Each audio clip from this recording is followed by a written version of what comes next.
Hello, welcome back.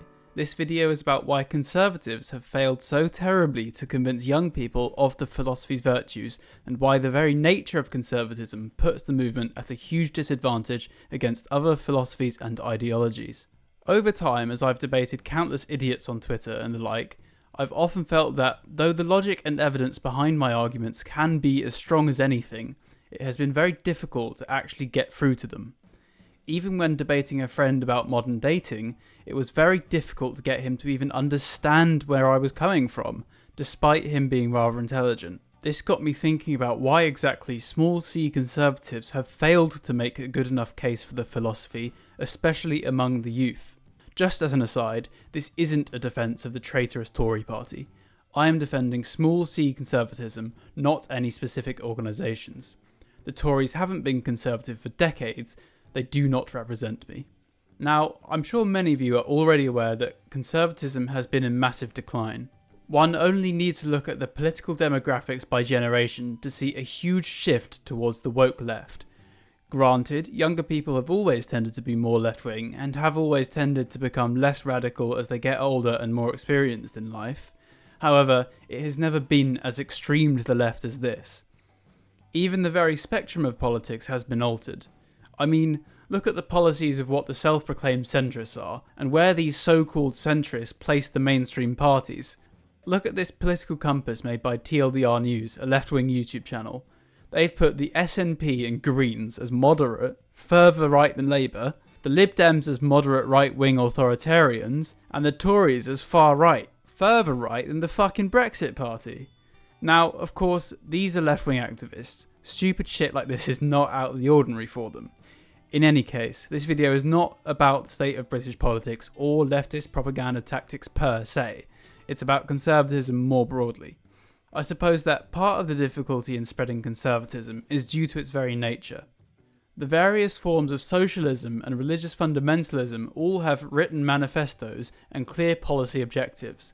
Liberalism has presupposed abstract values, such as freedom, prosperity, happiness, and so on, that are held as self-evidently true and good things to maximise. However, conservatism has no manifesto and has values that are not fixed by dogma or arrogance, but are derived from the vine of culture. Conservatism is fundamentally about slow and steady reforms in line with culture that adapt to observable reality.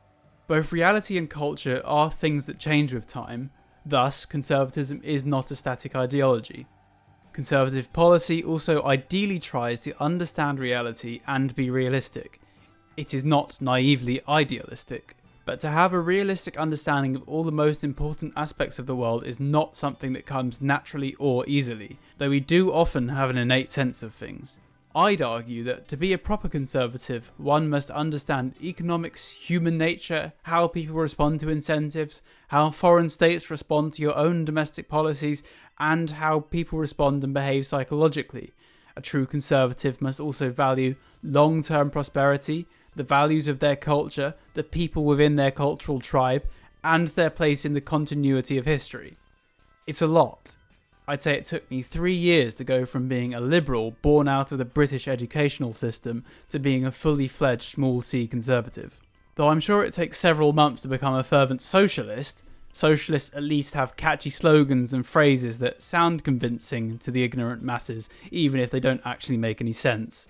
Where is the conservative eat the rich or defund the police? I mean, we do have stuff like stop the boats, but these quips do not bear any nuance, which is problematic for a non-dogmatic philosophy all about sensible policy. Now, I should say, we do have one tool that has been of great use lately. Reactionary conservatism is much easier to make propaganda for, and the reactionary meme game is strong. We can see with our own eyes the problems with the policies of today, be they transgenderism, globalist mass immigration, soft punishments for crimes, or what have you. Reactionary propaganda is easy and effective, hence why there has been a shift rightwards in the West. However, being a reactionary is not the same as being a conservative, firstly on the front of lacking nuance, but secondly on the front of a desire to return to some glorious vision of the past. I aim to make a short video about Qing China in relation to the belief in cultural perfection, but for now I'll leave it by saying that those who only ever want to return to a given time will eventually find themselves left behind and backwards. Proper conservatism is about sensible change, not about reliving the 1950s. Nonetheless, reactionary conservatism is a vitally important step in the right direction. Beyond the problems with explaining complex topics, conservatives also suffer from holding the moral high ground, suffer tactically, that is. There is no end goal of conservatism. We have measures of good and bad results, but there is not a set direction of travel. In that sense, we disagree with the Whig/progressive view of history that everything is progressing with time.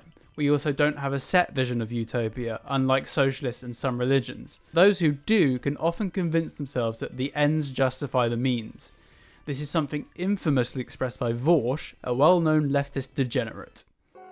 Okay, I said that. I personally said that we're comfortable accepting a level of intellectual dishonesty. Okay. Sometimes, if intellectual honesty is the cost of a successful improvement of the state of humanity, then sometimes that just has to be made. I'm very flexible, I guess, with means or methods. As long as it leads people in a good direction, I think it's generally pretty defensible. People just report things that are just factually not true. That's my issue. Sure, like, they do that. But you call it selling out your principles, I call it fucking winning. And that's my principle. To win as a socialist, not to lose as a socialist. That's not my principle. I don't give a fuck about principled failure. Principled failure is worth dog shit. Whilst it would be possible for conservatives to employ dirty tactics, and many right-wingers do, most authentic conservatives would not want to become deceptive snakes or violent thugs in the process of taking back cultural and political power. At least, we would view it as rather immoral, whereas many a leftist would fabricate excuses for even the most sinister of acts. Then there is the plain fact of indoctrination. I do believe that social conservatism is the default political view of any person. However, as we know, the leftists have for a century been on their long march through the institutions, and now those institutions are so infected with socialists and their useful idiots that it seems near impossible to restore the institutions as they were. So, be it school teachers banging on about racism, rich people and climate change, or the mainstream media controlling the narrative fed to the ordinary people, practically every public institution is softly and secretly manipulating us and distorting our grasp on reality. Lastly then, conservatism in the modern day has a huge problem with appeal. On the one hand, there is the undeniable fact that many people view conservatism as a stuffy, outdated, racist, homophobic ideology for posh old men. Reactionary conservatism does not suffer this nearly as much, but it is still besieged by baseless accusations of racism, homophobia or what have you.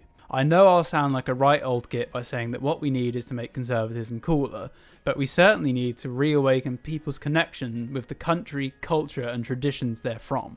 The difficulty with that, though, is that as the culture and economy decay and the country becomes gradually more unappealing, people will not have any love of their home or culture. What stake does a childless young man or woman fresh out of university, living with their parents, working in a boring dead-end low-salary office job have in society? Why would someone in this situation even want to preserve the culture of a country that has only managed to let them down? It is a real challenge. Unfortunately, it is a tragic irony that the further we have drifted from our authentic culture and conservative policies, the more people look to the radicals for revolutionary change. However, my sincere hope and belief is that if people can be reminded of the not-so-distant past this country once had, they will see what they have truly lost and yearn for its likeness.